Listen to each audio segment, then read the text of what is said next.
Hello and welcome to the first video in a series where we'll learn how to use a program called Diptrace to make a schematic and a printed circuit board for a project called the water piano. This is an introductory video series designed for people who've never made a printed circuit board before.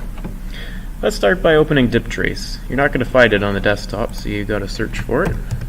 And there it is, Diptrace Launcher, that's what we want. We're going to start with a schematic capture.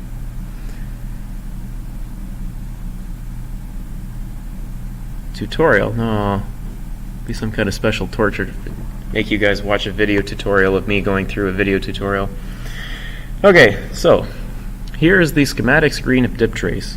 On the left here we have all of the components that we can place. On the right we have usual toolbar stuff. We'll get into that later. The first thing that we need to do is to set up a library of the parts that we actually have in stock here at school. So we're going to go to Library up top and then go to Library Setup. And this will pop up for you.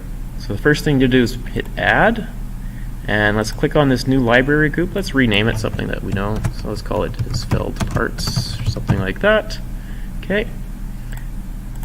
And then hit Add Library.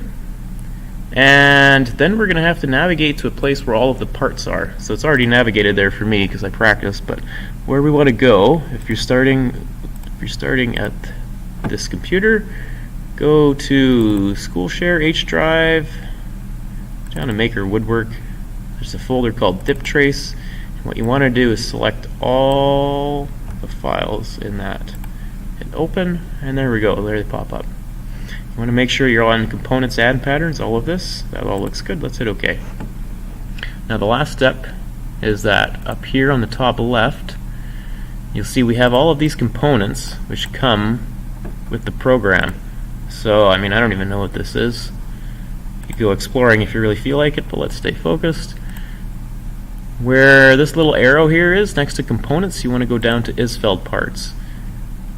Then you can see that all of the parts that we have in stock here at school are going to come up. It's a much shorter list, which is much nicer to work with.